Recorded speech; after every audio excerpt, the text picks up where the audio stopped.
to Adjusted Reality, a podcast series brought to you by the Foundation for Chiropractic Progress, where we learn from athletes, celebrities, influencers, and healthcare professionals about how to optimize health in a fun, relatable way. Join me, Dr. Sherry McAllister, as I speak to Dr. Anna Lembke about the unseen forces driving the current opioid epidemic, how to protect yourself from potential gateways, the truth she uncovered while appearing in the Netflix documentary, The Social Dilemma, and a glance at her upcoming book, Dopamine Nation. Dr. Anna Lembke is a professor in the Department of Psychiatry and Behavioral Sciences at Stanford University School of Medicine and chief of the Stanford Addiction Medicine Clinic. In 2016, she published Drug Dealer MD, How Doctors Were Duped, Patients Got Hooked, and Why It's So Important and Hard to Stop, highlighted in the New York Times as one of the top 5 books to read to understand the opioid epidemic.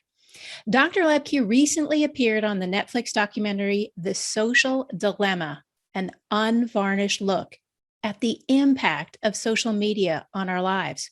Her forthcoming book, Dopamine Nation, Finding Balance in the Age of Indulgence, exploring how to moderate compulsive overconsumption, including digital products, in a world where feeling good is the highest good.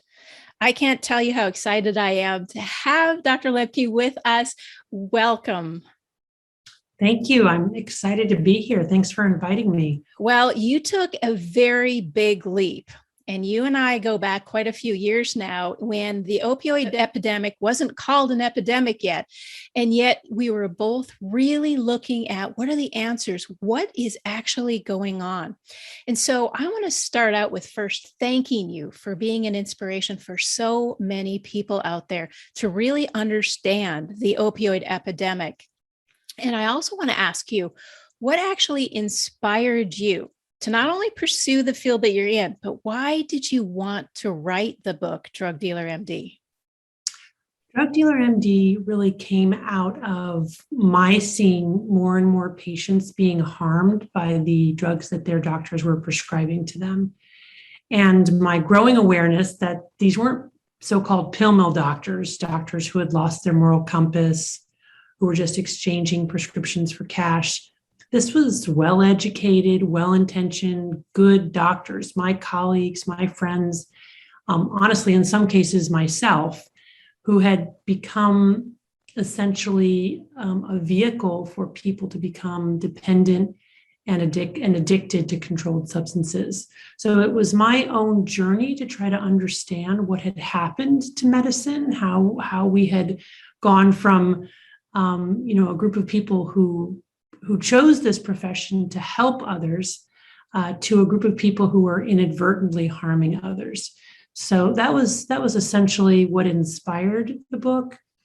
Also, it was just my recognition that I wasn't probably going to get this type of information published in, let's say, a mainstream medical journal, that it would have to really be in book form. And as we kind of dive into Drug Dealer MD, the title itself will make you pay attention because it's a very strong title.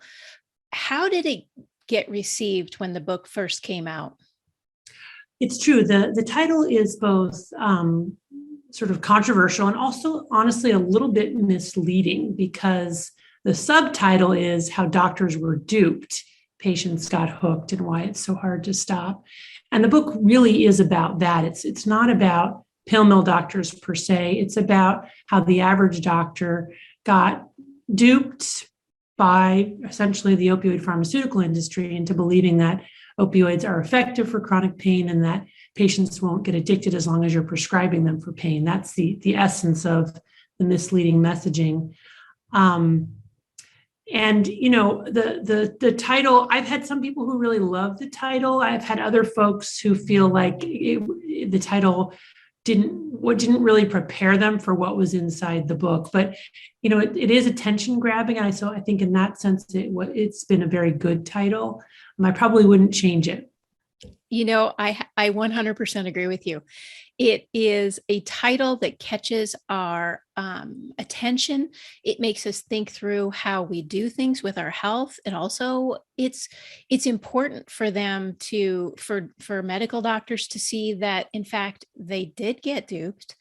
Can you give us kind of an overview when you wrote the book? I'm sure as you wrote it, you were finding more and more and more pieces that went along with it, where it actually surprised you. When I was doing the research for our white paper, there was times where I went from depressed to angry to almost inspired to get this information out. Can you give us a little bit of an overview on what you discovered as you were writing the book? Yeah, I think that's a really nice summary of the wave of emotions I experienced too. What shocked me the most in my research was the extent to which the opioid pharmaceutical industry had infiltrated medicine at every layer. The Joint Commission, the Federation of State Medical Boards, the FDA, the DEA, professional medical societies, patient advocacy organizations.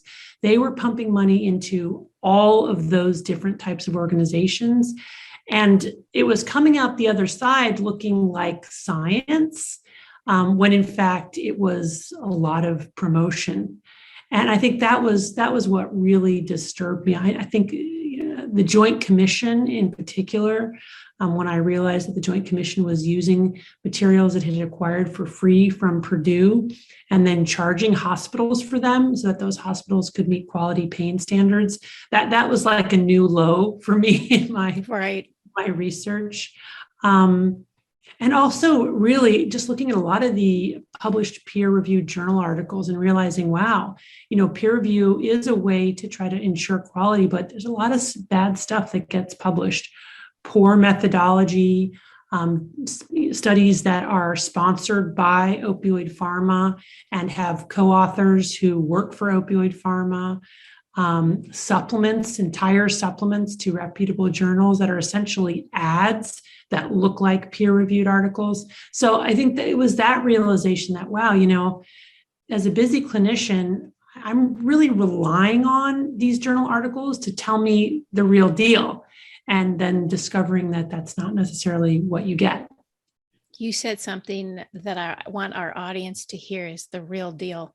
Today, in our environment that we're in, it's hard to figure out fact from fiction. It's hard to rely on just opening something up and saying on social media and saying, is this accurate? Can I believe in this information?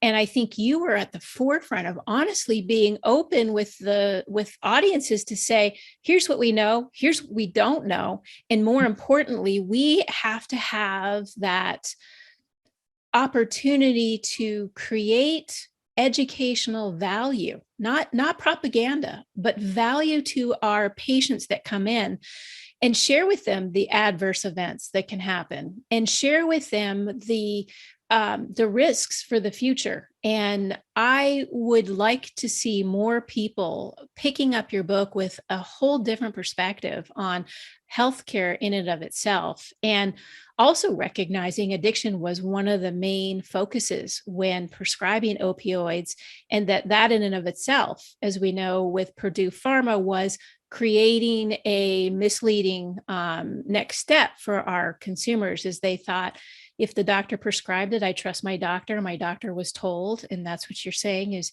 there was a lot of misinformation that was going into the mainstream. And addiction, whether it be on our social media platforms or it's a drug that we take, there's all sorts of ways to look at this. And that's why I think your opportunity now is to share with our listeners that there is other things going on that we need to be paying attention to. And you recently appeared on the Netflix documentary, The Social Dilemma. Yes. I watched it and I was wowed by it. So for our listeners, do not miss this Netflix opportunity, The Social Dilemma.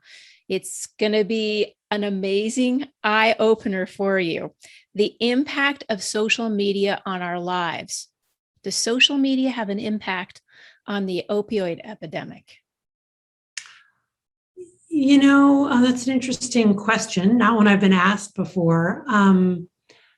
I mean, I guess one thing is important to talk about what social media is. And I don't think we've fully settled on the definition. A working definition is that social media is any way in which people exchange ideas, images, thoughts online with each other. And the smartphone emerged in about 2001 and became commonplace within 10 years of its emergence, such that the majority of individuals in the United States has a smartphone and uses it regularly every day. If you look at the timing of the opioid epidemic, the real sea change in prescribing began in the late 1990s with the release and promotion of OxyContin, and then accelerated between about 1999 and 2004, when there was a huge increase in opioid prescribing as a result of the messages along the lines of opioids are effective treatment for chronic pain, when in fact there's no reliable evidence to support their use long-term, more than 3 months. And this idea that somehow pain patients are magically immune from the addicting effects of opioids, which is also not true. So once those messages took hold, again, prescribing really took off in the late 1990s. It continued to accelerate through 2012, quadrupling between 1999 and 2012. As it quadrupled, so too did opioid-related overdose deaths and opioid-related addiction. And it's really striking to see those graphs that go up in that decade, followed in lockstep by increases in deaths, overdoses, and addiction. So in a funny kind of way, social media was being born at the same time that the opioid epidemic was being born. I don't know the answer to your question, is my long-winded way of getting around to it. But if I had to guess, I would say that in some ways, the social media may have accelerated awareness of the opioid problem. People at a grassroots level who were becoming addicted or had loved ones who were addicted and dying, realizing that they weren't alone, that this was a problem that had reached every corner of America. And kind of gaining strength and solidarity from that knowledge and that awareness. So I think this also raises another sort of important meta point, that social media isn't all bad. Right? A lot of good things, a lot of awareness and connection, and really just giving voice to people who don't otherwise have voices is one of the upsides. So I don't know what the relationship is, but I think there's a possibility that it may have helped accelerate awareness about the harms. I very much agree with you. And having seen, especially, it's epically historic that people are now living through an epidemic and a pandemic at the same time. Yeah. And when you look at addiction and you look at social isolation, it's hard to separate them. Or is it a causation? Is it an association? These are some of the things that our listeners need to really recognize as well, and have them also look at their own lives and where they fit in there. And one of that is addiction. And being in the role at one of the best known and well-respected institutions, and knowing that social media can be addicting, how can our listeners today kind of protect themselves from social media addiction? See, since we can't say one gave rise to the other, but we can say the two are associated. Maybe not causative, but associated. What would you tell our listeners in order to protect their loved ones from social media that becomes addictive? Okay, so it sounds like you're specifically asking about when people get addicted to social media itself. Right. Okay. Well, I think the first thing to recognize is that social media is in fact a drug, just like alcohol or cannabis or opioids, that it's been engineered to be highly reinforcing in many different ways, bright lights, flashing colors, bottomless bowls, reinforcing enumeration. So by giving things a number, that actually makes them intrinsically more reinforcing. The kinds of ways in which it simulates connection and can create real life connection, but also can adulterate the experience of human connection, drugifying that experience as well. So it's sort of like a fake version of connection that is more streamlined and feels better than the complexity of real life connections. So I think it's important to recognize that it is a drug. And in my forthcoming book, Dopamine Nation, it's very prescriptive, the book. I actually give very specific advice about how to manage the drugs like social media.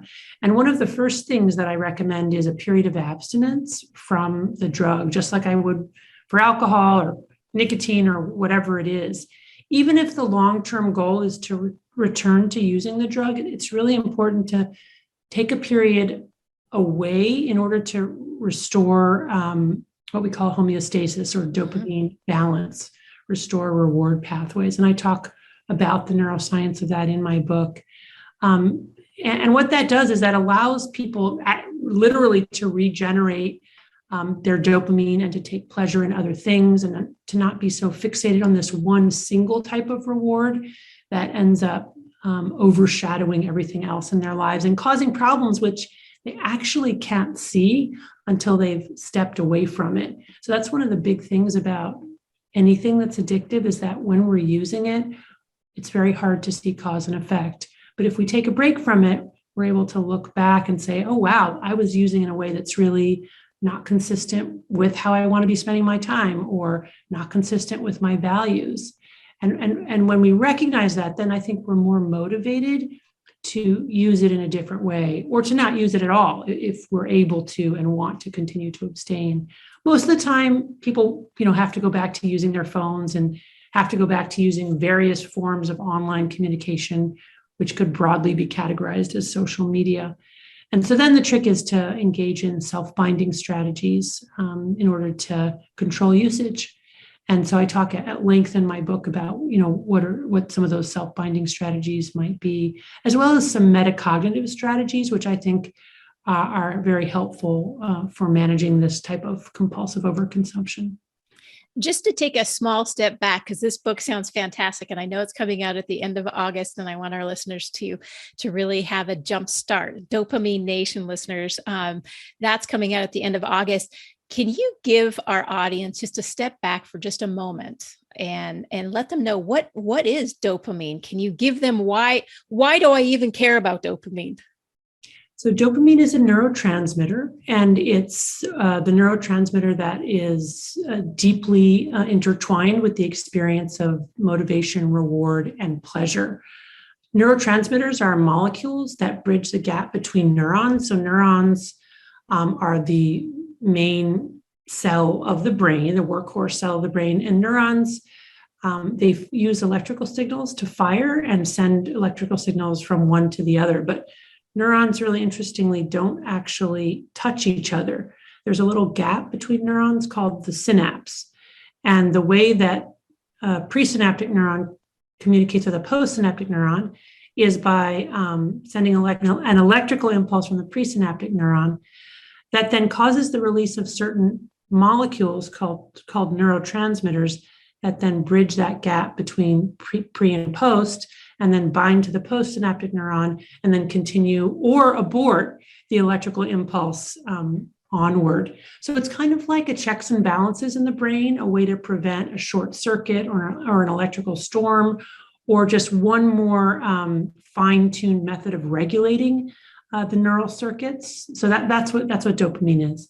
And dopamine it's involved in a lot of different functions, including motor functions. So for example, people who have Parkinson's disease have lost their ability to release dopamine in some of the motor circuits. Mm-hmm. But when we talk about addiction, we're talking about the dopamine that's released in the brain's reward pathway, and that's a very specific circuit in the brain. Here we go. This is where we want to go. The reward system, which for many of us, starting in kindergarten was driving us, right? It's the reward to what I am about to do. What are the inputs back to me? What do I get out of it? It's not an altruistic system. The brain in and of itself is telling you, hey, if you do this, I will give you that. So let's talk about that reward system in a nutshell. And as it relates to addiction, can you just kind of allow a deeper understanding of the reward system in how it works on a daily basis?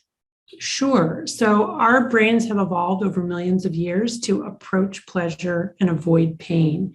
That's what's allowed us to survive in a world of scarcity. And the way that the brain does that is that when we have a pleasurable experience, it releases dopamine, and dopamine is the pleasure or reward neurotransmitter. Let's see, what can I tell you more about that to keep it in a condensed version? As an example for our listeners, is there something that you would know this is a dopamine system that in an activities of daily living that you could say, okay, this is what you'd see?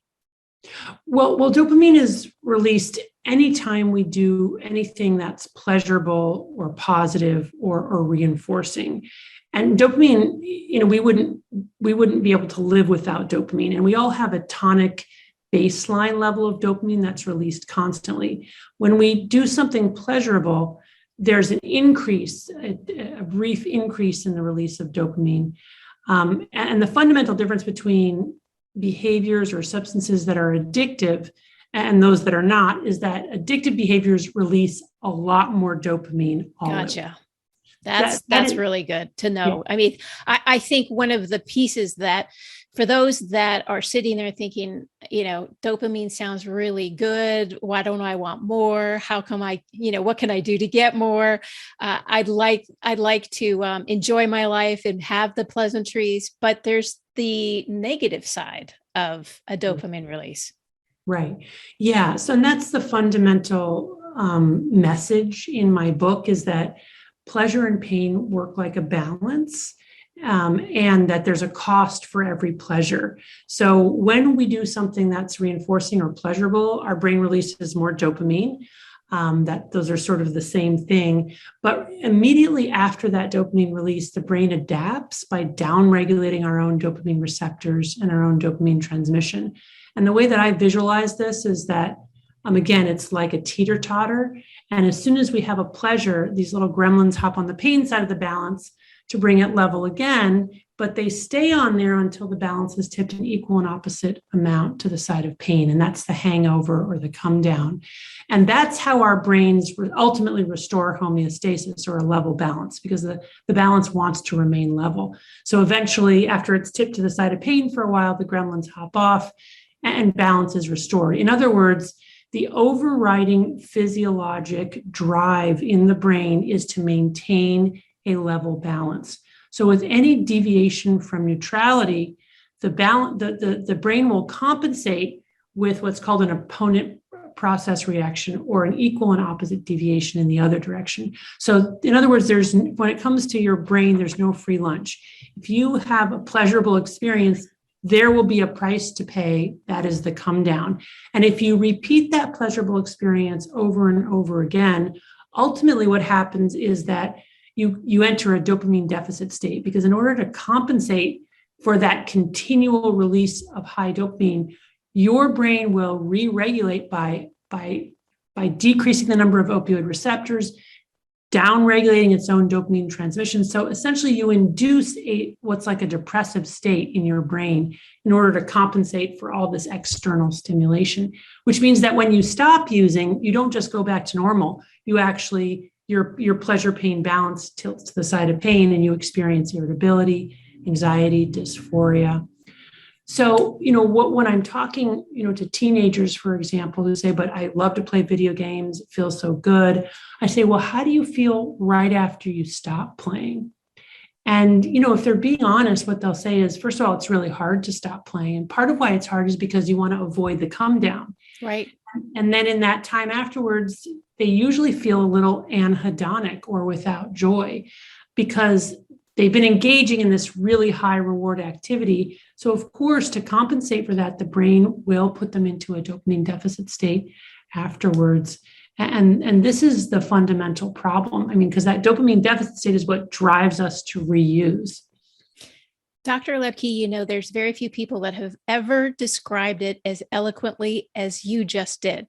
And when I'm saying, nice. I actually thought I was being inarticulate, but that was nice. No, I think it was fabulous because you have a takeaway here, which is, the absence of pleasure it could be balance. And if you have a high level of pleasure, there's going to be an alternate adjusted reality for you, which is why my podcast exists. Is we need to actually be honest in how our brain works and how, in fact, pleasure can be short term and the ill effects can be longer term. And not a lot of people know that. And that's why addiction is an important part. And you had noted something that from a chiropractic perspective has been long built into the philosophy, which is homeostasis, the balance of the body. Whether it's a neuromusculoskeletal issue, balance is throughout our lives. It's the yin and the yang. It's the energy that keeps the world on task. And I think as we go through, when we talk about adjusted realities, it really comes down to balance and being able to know when, how, and if one should engage in activities that will help them, especially when it comes to non-pharmacological. And I know you and I've had talks about that, is how do we help patients past in chronic pain when we know what the evidence is for opioid addiction? So my last question for you, and this might be a little bit more difficult than getting right down into the deep science.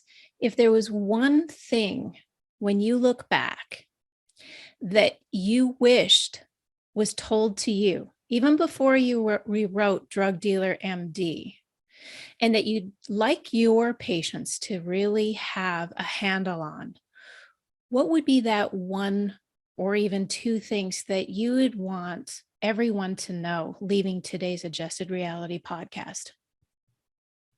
Wow, that's a big question. I think that my main message is that the relentless pursuit of pleasure really does lead to pain. It's not a net neutral, that when we live our lives constantly trying to please ourselves, to distract ourselves, to escape the reality of our lives, we just end up running. And we won't ever be able to run far or fast enough to avoid suffering. And that really, the secret is to stop running, to turn around, to face reality as it is, and to accept that, pain and suffering is a part of our lives. And that there's solace in knowing we're not alone in that. We're also not sick if we're struggling, not necessarily sick, especially when I think about psychological suffering. I have a lot of patients who just think that they must be sick because they're sad and life is hard. But, life is hard for everybody. And so I think trying to get away from this notion, which is really now deeply embedded in our culture, that if we're sad or struggling or anxious or whatever it is, that somehow there must be something wrong with us. That I think has not served us well. And to instead acknowledge that life is hard and that we all suffer, and that kind of embracing that is a much stronger footing. And again, this is not like a new message, obviously, right? I mean, this is a message that's been around for centuries, but I do think we've forgotten it or lost touch with it, especially when we're living in an environment where, fast, easy rewards are the essence of our modern lives, right? That everything is so easy and so readily available and so reinforcing and engineered to be reinforcing. It's we've all become vulnerable to this kind of basically compulsive overconsumption that you could call addiction. That was brilliant. And I'll tell you why. It actually is the pursuit of happiness. And it's actually in the pursuit. Whether or not we get happiness, that could be a whole different adjusted reality podcast. But you said so much. And for me, I would probably go back and listen to what you just said a couple of times, because you're right. There is a stigma to the thought of, if I'm not happy and I'm really struggling, I must have something wrong with me. And that is a very powerful statement. What I want to say, Dr. Lembke, is you are taking a forefront for so many people out there that need to hear this message. And we could not be more grateful to having you today to really have this outward ability to balance ourselves and recognize what balance looks like and how important it is to get the help that you need when you need it, and recognize your own patterns and your own responsibility in that current help that you do get. There's nothing more than you have to take action. It is an action-based listener endeavor that really makes adjusted reality so incredibly important. So I would like to sincerely thank you, and also hopefully get an update when Dopamine Nation comes out, is having our listeners have you back, if you'd be willing to do so, and share more about this book. Yeah, I'd be happy to. Thank you. Well, we heard it here. She said she's coming back. So listeners, when that book comes out, please go ahead and get that book. And I want to thank you sincerely from all of us to having you today, because I know how incredibly important this message is, as well as how busy you are to get a hold of. So thank you so much for joining us today. Oh, my pleasure. Thank you for having me. I want to thank you for tuning in to today's Adjusted Reality, where we spoke to Dr. Anna Lembke about the correlation between the opioid epidemic and social media, the effect it has on consumers, and how to best protect yourself from potential hidden gateways. This podcast was brought to you by the Foundation for Chiropractic Progress. As a special gift for listening today, you can go to f4cp.org/health to get a copy of our Mind, Body, Spirit book, which focuses on many ways to optimize your health and the health of the ones that you love without the use of drugs or surgery. Don't forget to subscribe, share the podcast with family and friends, rate and review. If you're feeling inspired to learn more about chiropractic or find a doctor of chiropractic near you, visit f4cp.org/findadoctor. We appreciate your support and look forward to checking in with you again soon.